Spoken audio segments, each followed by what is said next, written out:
People seem to forget, if you change today, today will change your life.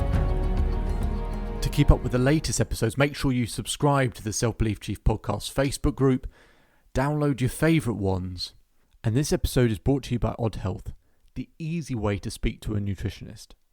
Take control of your health and your body with the support of registered nutritionists online through the Odd Health app. You can even take a free questionnaire so that they can understand more about your goals to help with your first consultation.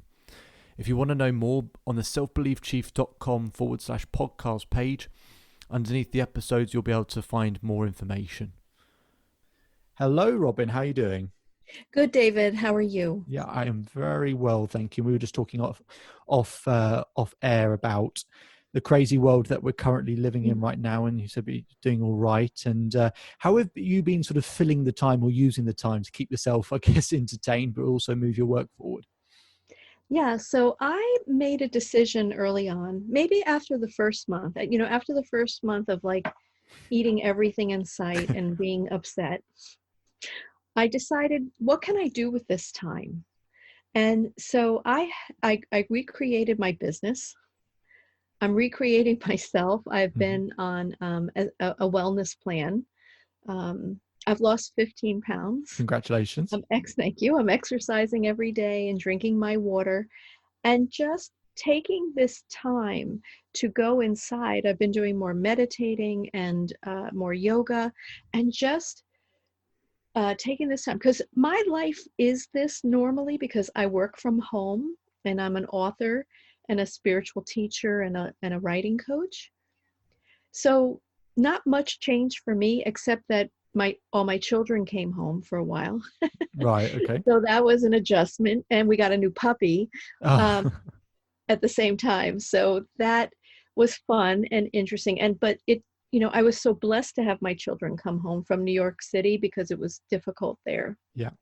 And so I have taken this time to really evolve and to send out a lot of prayerful energy to the world for this healing of COVID-19, and to all the people that are struggling because of the current economy. And so I've really tried to embrace my own teachings, which is not always easy to do, Yeah. and send them out to the world. How can people be doing a better job of that?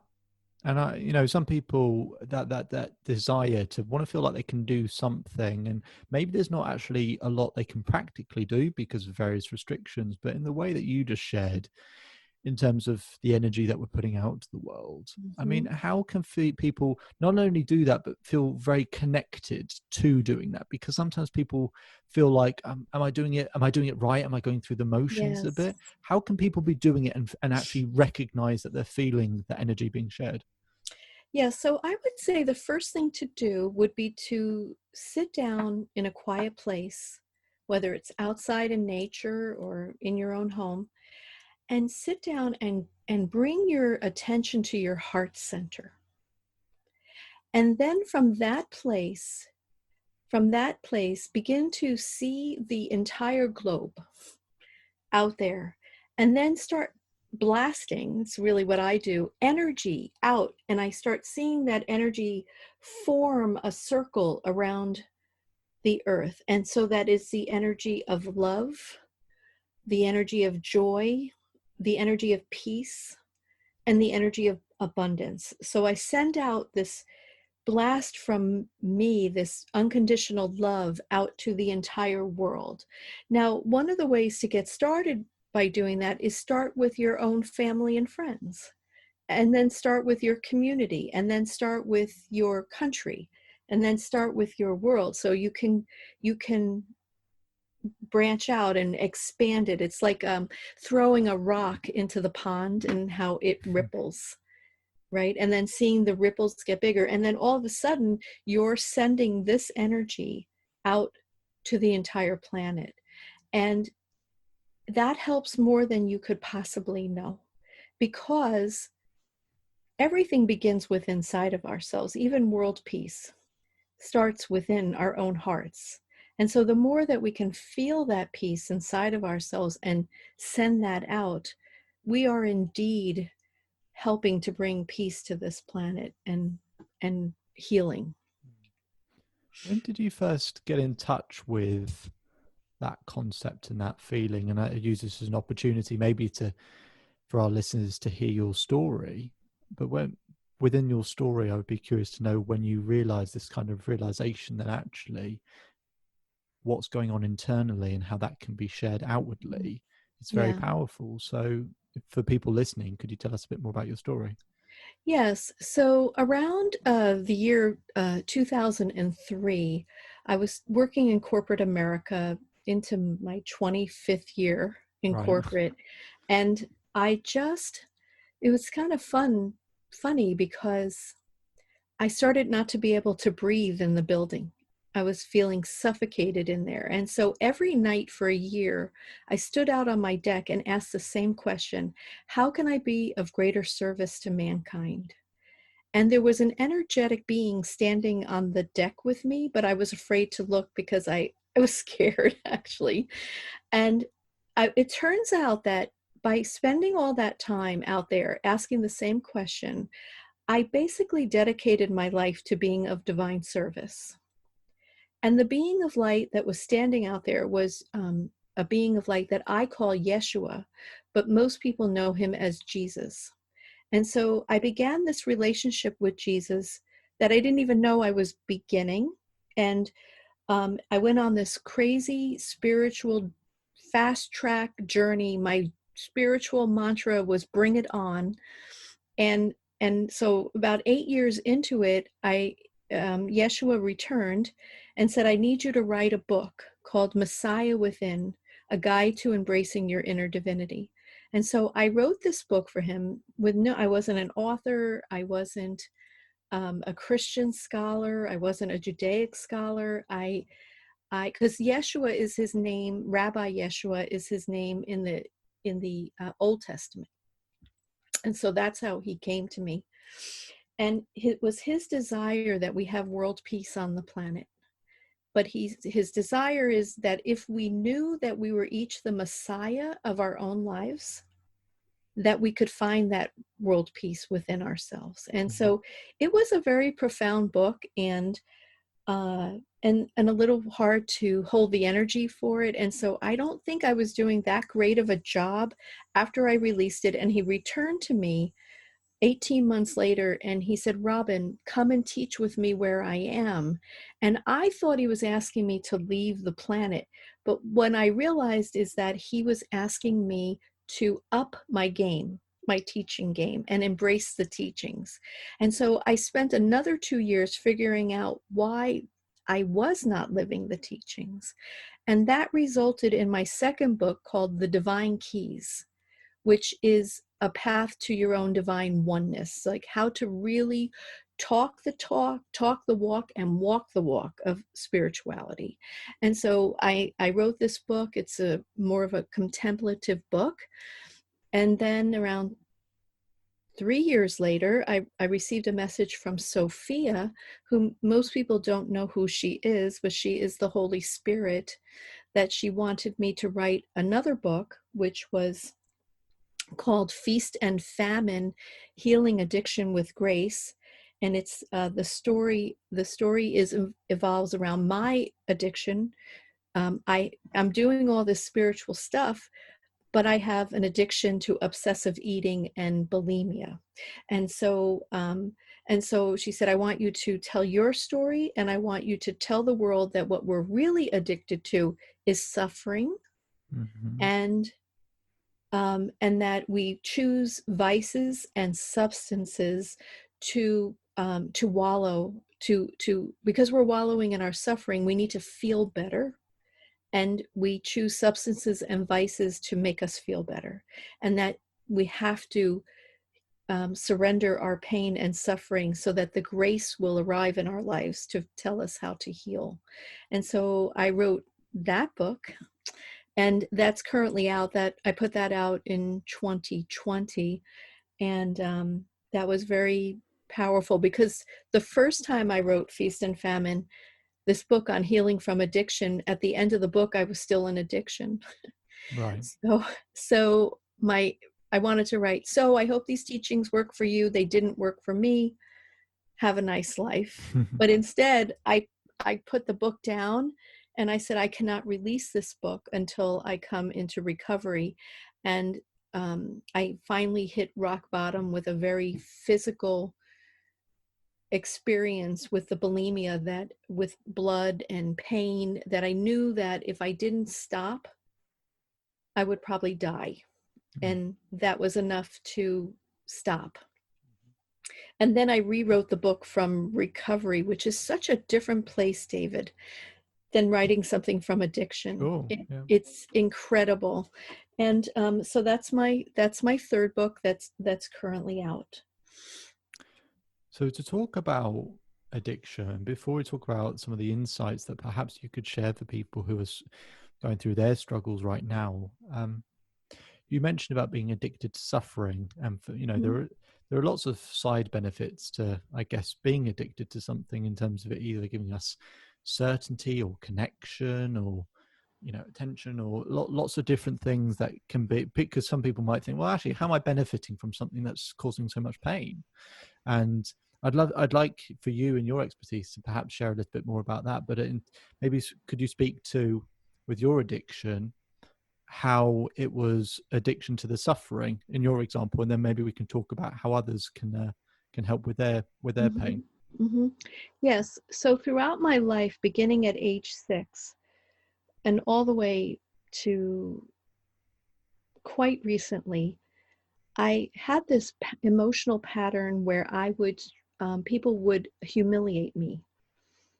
And humiliation is a very big problem. It's a form of bullying. And people humiliate people, just even when they may think that they're joking, they're saying a joke, but people tend to make other people feel bad. And so I struggled with this humiliation. And so what happened for me is it became such a problem for me that I started to obsessively eat. And then the bulimia was a form of self-humiliation, because every time I would have a bulimic episode, I would roll my eyes at myself in the mirror. Right. And I would be so upset with myself. And so what I learned in writing Feast and Famine is that if I humiliated myself first through the bulimia, then I wouldn't have, no one could humiliate me. Mm. What got me out of that pattern was a very simple idea that I also learned while writing the book, is that no one can judge you unless you give them the title of judge. If you give them that power to judge you, then of course you're going to feel terrible, right? Yeah. But if you just hear what they're saying, because here's something, this is a spiritual concept, but probably very important for your listeners. And that is that most often when people are hurting you, it's really what's going on inside of them. It's really never about you. Maybe once in a while you have to take ownership of it, but for the most part, they're reflecting or deflecting, I guess, back onto you what is going on inside of them. And so if you don't give them the status of judge, then you can just hear what they say and say, I'm so sorry you feel that way, but I'm going to take that and I'm going to think about it. And if there's changes that I can make that will be better for me and our relationship, I will do that. But when you're not in that state, when you've given them the energy of judge, it's just devastating, Yeah. devastating to you. So there was a book I read by Gay Hendricks, called The Big Leap. Mm-hmm. And this was an important book too. In it, he says that most of us work in our zone of brilliance, right? We get good at something and that's what we work, that's how we work in the world, and that's how we are in the world. But what we really want to work in, I should say, is our zone of genius. But what stops us are upper limit beliefs. That's why I thought you'd like this. Mhm. Upper limit beliefs. And those are the beliefs that stop us from moving into our zone of genius. Mhm. And so I spent a tremendous amount of time looking at these upper limit beliefs that I had. And one was, if I really step out as the divine emissary, is what my guides call me, doing things like this, if I step out like this, then I'm going to be humiliated and persecuted, right? And that's just not true. But I had to do all of this work to really heal that, right? And stop persecuting myself through the bulimia, and not worrying about other people persecuting me, right? Or humiliating me, because I'm not going to give them the title of judge.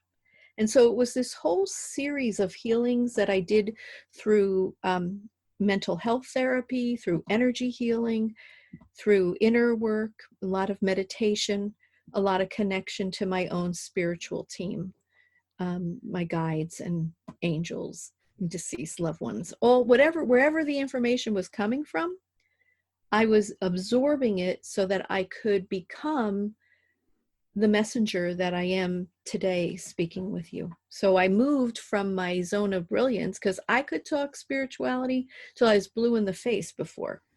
But now I'm embodying it in my zone of genius and really sharing it at a different level. I love that. When you were talking, it reminded me of a story I heard a while back, which was there was a religious figure being interviewed by a journalist. And at the beginning of the interview, the journalist says to this religious figure, "You know what? I actually, this religious figure was someone quite well known." Journalist said, I don't really buy what you do. I think actually what you say doesn't make a lot of sense. I don't think it really is helpful for anyone. I actually think it can be damaging for some people. And I just want to tell you, but heads up, I'm not a fan of yours at all." Mm. And the religious figure said, "Yep, I understand. That's fine."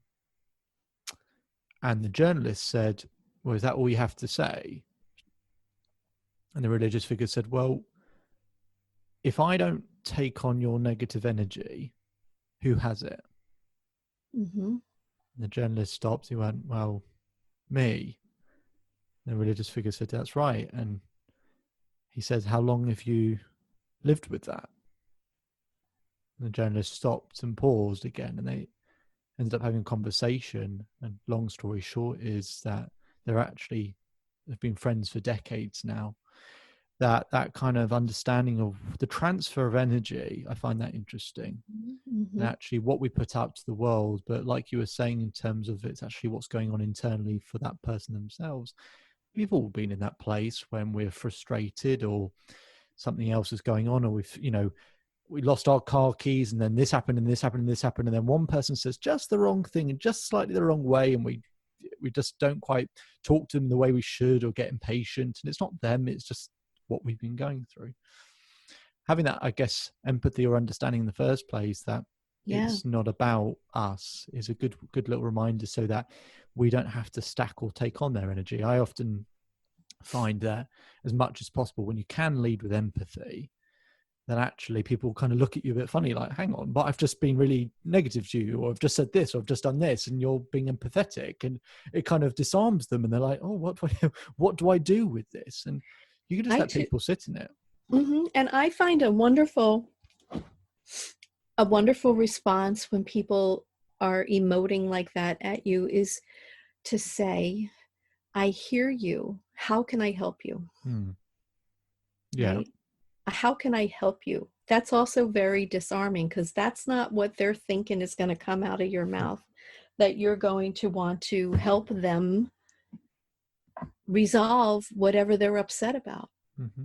And I Absolutely. have found that that is, and then sometimes they're like, oh, yes, this is really what I need. And then, of Mhm. course, the truth comes out of what physically they need, or emotionally, or mentally, or spiritually they need, not not the emotion of it. Mm-hmm. And then you can bring it to resolution. Absolutely, yeah. If people feel understood, then it does make a huge difference. That's what we all want, is to feel understood. And so, to go back to the talking about the addiction, I really like the approach you have to it in terms of first dealing with the addiction to the suffering, but and then dealing with whatever the vice is. Just in terms of something that maybe people can listen to and kind of take away. When we talk to the addiction to the suffering, how can people become, yeah, and I've always said to people, clarity brings things closer. Mm-hmm. How can we give people some clarity in terms of how they understand the suffering and how that's what's causing the addiction? How can people listening, as I said, might be going through it right now, go, actually, how can I pinpoint it for myself, or what, or more accurately, what are the options for me to help with Yeah. this? So I'm thinking of two things. One, I'll start with answering what you just asked. Most often, what we're suffering over is a pattern in our lives. And if you were to really sit down and look at that pattern, like when have you been hurt and how have you been hurt and how often have you been hurt? That's what I had to do. I drew like a picture of like a little stick figure. And then I started going around my little stick figure, little Robin, Hmm. and said, age 6, this happened that was devastating. So simple, things that you don't even realize. So what happened at age 6? My father had washed his car, and there were the 6 cousins were there, and someone touched his car. And so he lined us all up, and we all had to place our little hands on the car to see whose hands matched up. And my father said it was my hands. And I knew that I didn't touch my father's car. I knew better than Right. that, even at Yeah. 6 years old, right? But I was punished. And I screamed the entire day. I didn't do it. I didn't do it. I didn't do it. And so that was like the first time that I was humiliated by my father in front of my cousins when it wasn't something that I did. And so I was so upset about that. And so then you go around, you keep putting age 7. My mother put me on a diet at camp, and every day my friends would be eating desserts and the counselor would say, I can't have that, right? And so that was humiliating. And so I just kept going around my life. In 5th grade, I kicked a home run at at school in the schoolyard, and I was wearing a kilt. And as I rounded third base, my kilt came off. Oh. And so I had this idea in my head that if I ever wanted to kick a home run in my life, that symbolically my kilt would fall off and people would laugh at me. And so it stopped me from being out in the world, and on through high school, through college, through the working environment. I was sexually harassed in my first job in front of other people, and they fired me, right? So these things don't seem in, which was very humiliating, right? So Oh. they don't seem like on their own they're that significant, but if you look at them, you'll see that there's a pattern. And so then you have to come back in and figure out, how am I going to heal this pattern, and who can help me to heal it? And so I think we can find this pattern, because the pattern doesn't go away until you heal it. This is your soul's lesson Hmm. in this lifetime. And you need to heal this. And your soul is going to keep giving you opportunities to experience it until you say, what the heck is that? Why does that keep happening to me? Hmm. Like, what am I, living a broken record? I mean, we've all like said these things. Yeah. And Yeah, and even the last one, I have to just share the last one that I can remember that was significant. I was at a conference of hundreds of people, and there was a comedian on stage. And all of a sudden, my guidance said to me, go back to your room. I'm like, I'm not getting up, like crazy. Who's going to get up in front of a comedian, right? My guides were like, get up and go to your room. there's something important there you need to do. And I'm like, fine. I get up, and as I sneak to the back and I go to turn the door, the comedian says, "Hey lady, am I not funny enough for you?" And then the entire audience like burst into laughter, right? And I can feel myself like becoming completely embarrassed. And I get I got up to my room, and there's nothing going on, right? Except that except that the next day I was actually speaking for the first time about Messiah within. And I was so filled with the fear of humiliation and persecution that I think I was getting like they wanted to turn the valve the night Mm. before and allow me to be humiliated so that I could get the fear out of me, so that when I get on stage for the first time talking about Messiah within, I could do it from a place of grounded centeredness, or from my zone of genius, right?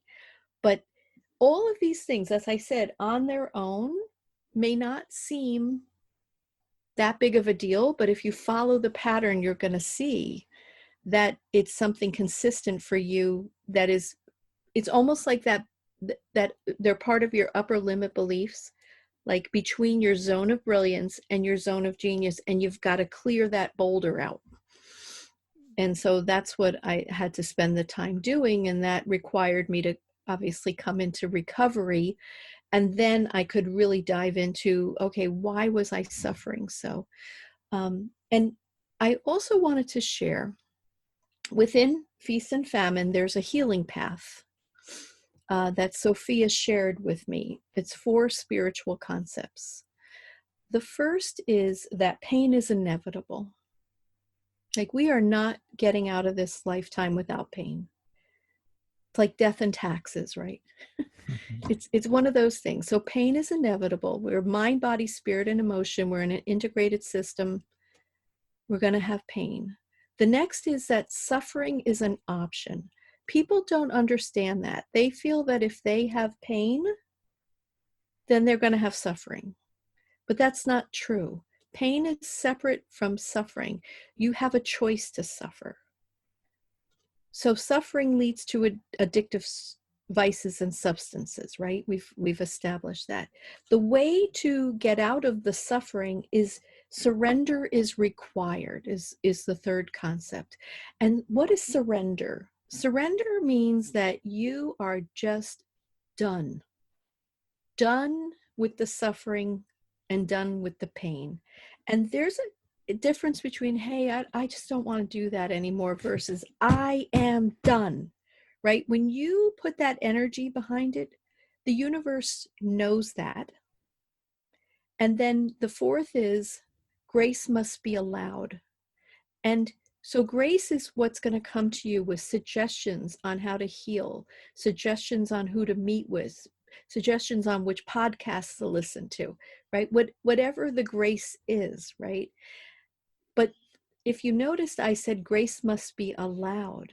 So there's almost a caveat there that says, are you willing to receive the grace? And sometimes people are so identify with their suffering, with their addictive nature, that they can't allow the grace in. So that's why the wording is grace must be allowed, because the grace is around us all the time, 24/7, just waiting to help us. But it's a question of whether we allow it into our lives. Really nicely put. And I think the point on grace is, in particular, is I always try and say to people, as difficult as anything might ever be, is that there's beauty somewhere in the world, and that you have to find it. And that's always going to exist. We're always looking for certainty in terms of pain. Just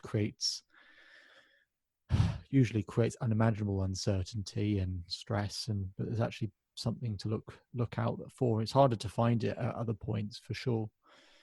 So amongst the different stages that you referred to, how do we integrate the writing element? You obviously find it very important, of like many people, including myself, to write your story because you knew it'd make a Mm-hmm. difference to other people. Hmm. And I know that you Yeah, also encourage other people to write their story I as do. a healing process. So I'd love for you to share a bit more about that. Mm. Yeah, so I was meditating on a beautiful beach here in the northeast of the USA, and my guide said to me, "Do you think that spiritual people have lived these extraordinary lives for their own entertainment?" And I started to laugh actually, and I said, "Probably not, but it makes really great stories." They're fun at a party when they can say, "Oh, my spirit guide said this," or Yeah. "my angel," or "I went to a medium and my grandmother came," all of these different things. And they said, "We would like you to become a writing coach," because part of my writing style is I am a channel for the ascended masters. The ascended masters are the best way to describe them in the spiritual realm is like they're like direct reports to God. Like they're very high level ascended beings, and they come to me with opportunities to write books on their behalf. And so, because I've learned to write by listening to my spiritual guidance, but also how to write well, Mm. I did have to learn how to write well. I knew how to write corporate-y, but I didn't know how to write a book. And so what I've done now is taken the combination of those two things, accessing this spiritual realm and writing well and clear and simply, and bringing in writing clients who are interested in writing their story. And so the first level of writing their story, I always say, is for them. It's a healing tool because what happens when you write your story is you see, first of all, you see what transpired in your life, your patterns, right? And then you also see how far you've come in your life. And then you see how far you still have to go, what's left to be healed. And so I always say to my clients, first write the book for you. Include everything. Include it all. Don't leave anything out that you think might hurt someone's feelings. Then what we'll do is we'll decide at that point if you want to publish it. Because what stops people from writing their life story is the fear of publishing it. So I'm trying to remove that by saying to them, just write it for yourself as a healing tool, or write it for your family and friends. You don't ever have to put it out into the world. That's a second level decision. And so I have a group of people individually that are writing their stories, and it's such an honor to hold that space for them while they're writing and looking at their stories, and some of them I know well, some of them I've just met, and so it's they each come with their own challenges, because the ones I know well, I'm like, "Hey, why aren't you talking about this?" And the ones I don't know well, I'm like, "I don't know what you're not talking about, but I'm going to take your word for it, right? That you're being very transparent." And then if they're not, then because of my gifts as a channel, their guides will come in and tell me they're not telling you the whole story. Right. And so then we go back and see what the whole story is. So that's what I'm mostly focusing on now, and also writing my next book. Hmm. Well, let's talk about that, because I know you mentioned that before we came on the air, and it's, I mean, your fourth book. I mean, having written a book, how you've written four, I don't know. Yeah, You have to really love writing to do that, and it's a lot of effort. It's painstaking at points, but actually, you're right. If you get an opportunity to write down what's in your mind, what's in your head, I just know so many people who say, no one actually really cares about me. And the point is, it's not about you as such. It's about what you've experienced, and it's that's finding right. connection with that. It's not because you're famous at this or done this or done this. It's just people want to know and feel feel understood, because that's the experience I've been through and I don't feel alone. And it's a bit like the whole COVID thing at the moment, where a lot of people who suffer from anxiety talk about they actually feel less anxious now because they know everyone else is experiencing the same feeling. We're all going through the same thing at the same time right now. Yes, I And think so it's actually it's, unifying. yeah, in a very strange way, it puts up social boundaries but reduces others. And so, but let's talk about your your fourth book, and you know, in the middle of preparing that, so tell us a bit more about what that is. Hmm. So this fourth book is a request from King Solomon. I was about to fall asleep, and he appeared in my room, and he said, "Robin, I need your help." And I said, "Yes, King Solomon, how may I help?" Now, I'm not sure how I knew it was him. Other spiritual people have said I knew his father, King David, um, back in the day, but I'm not really sure. But I knew energetically it was him. I could recognize his energetic signature. And I said, "Yes, how may I help?" And he said, "I need my army of spiritual warriors to become divine warriors.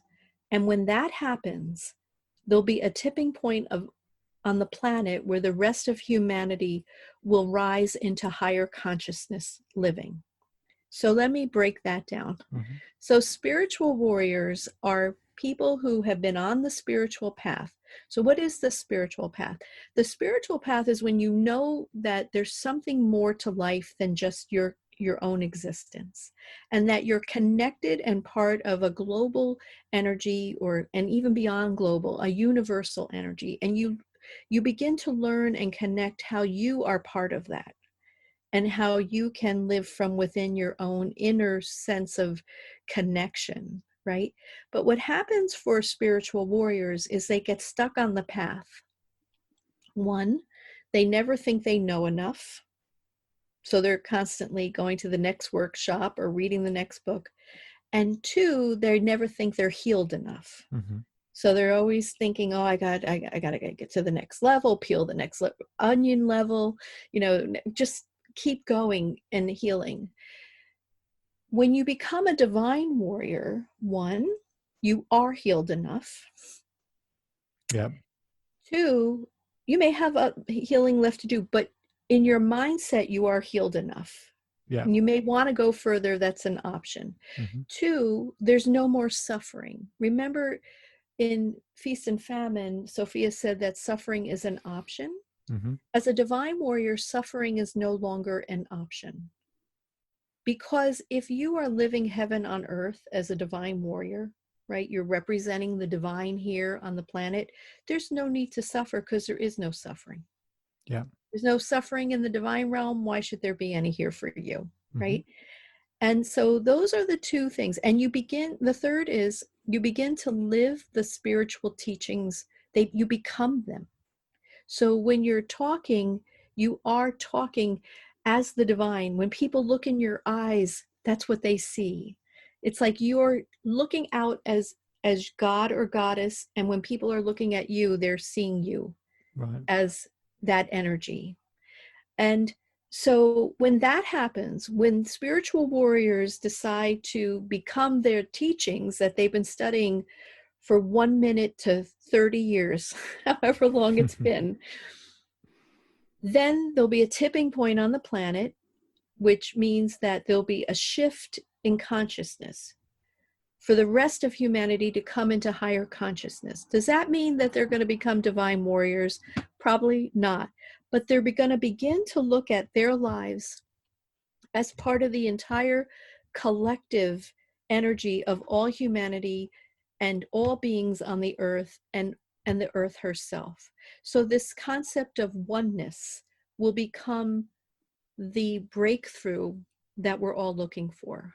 Mm. Like, most spiritual people have been hoping for oneness, right? These were the teachings of Yeshua, of Jesus, of Buddha, of everyone. If you go back to the core of all religions and all spiritual paths, it's the path of oneness.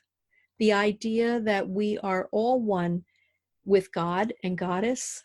I don't, if that's what you believe, God or Goddess or both, and that we can live that here on the earth plane. And that is the age that we're in. Many people call it the age of Aquarius or the age of enlightenment, the age of God. Hmm. And this is, we have to mature into this. And I think that that's part of what COVID-19 is about. And actually, you inspired me to have this next thought, David, when you said earlier that COVID-19 helps to let us see that we're all the same, right? That we're all unified in this process. It stopped everybody. It impacted every single person on the planet. And so if we can see that something like a virus can stop us and unify us, why can't love? Why can't the desire to share resources? Why can't all of peace? Why can't we all embrace that at the same time? And so this book called King Solomon's Request is this process to help people to awaken to their true divine nature. And it's not it I'm getting there. I'm about a third of the way done, and I hope to finish it this month so that I can get it out there. Fantastic. Mm. I was very excited. That definitely sounds very, very interesting to me. And I, I think you may have answered the following question in some of the things that you said there. But before we get towards thinking of wrapping up this episode, and people who are getting an understanding of what spirituality is, if people wanted to really get an understanding, just to summarize it in some way, how would you define spirituality in a Yes, so, sentence?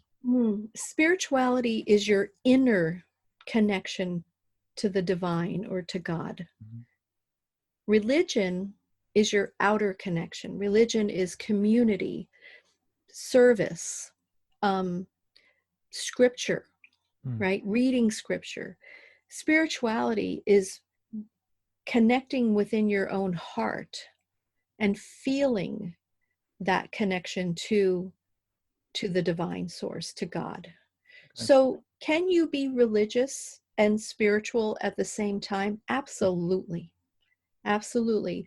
But if you're a religious person who's looking, who believes that the only way to God is through your clergy or even through Jesus, right? Whatever you believe, spirituality would say the way to get to the divine source is through your own inner connection.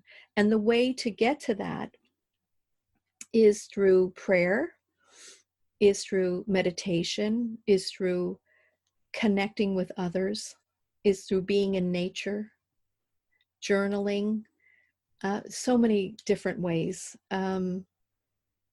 Helping others, having a wonderful conversation like this. That's the inner path, and everyone has access to that. And hopefully we can come together as a world after COVID-19 and remember how we came together to help each other through COVID-19.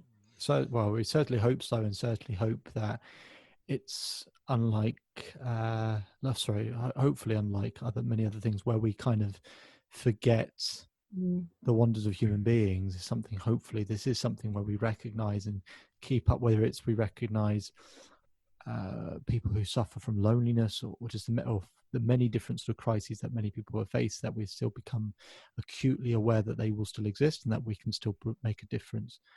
Talking about making a difference, Robin, what's, at this point in your life, what's the footprint you want to leave the people? Yes, I want to lead by example. And that's what I'm personally working on in my own life, is that I've been blessed to receive these divine teachings. And now that I have healed from addiction and I'm in recovery, I can actually truly live them. Before, I was living them always almost feeling like a sham, right? Almost like a fraud, because I knew the teachings, right? But I wasn't living them fully. So now my footprint, I believe, is to embrace the teachings and to get the word out as well as I can for the ascended masters on what they'd like to see happen in this world, Mm, which is a very simple message. And that's for all of us to live in peace and oneness with each other that's lovely. and the Mother Earth and all of her inhabitants. Mm. Robin, for those who are interested in either the sort of awakening that you've experienced or that they experience some form of that for themselves or struggling with addiction or they just feel like there's something more to life and that there's a deeper connection to something and they're not sure what yet but maybe they feel there's a hint of that, where can people find out more about you? Yes. So they can find out more about me. My website is clarity.com, CLARE, like my last name, dash ITY.com, clarity.com. And on Instagram, it's Clarity by Robin. And on Facebook, it's Clarity with Robin. Absolutely.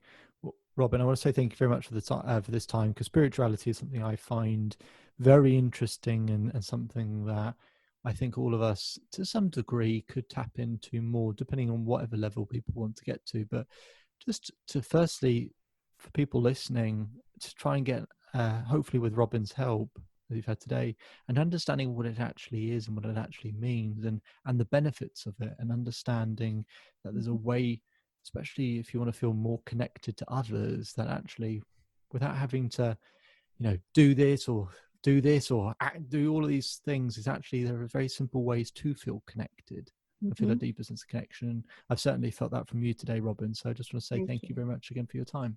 You're welcome. And thank you for having me.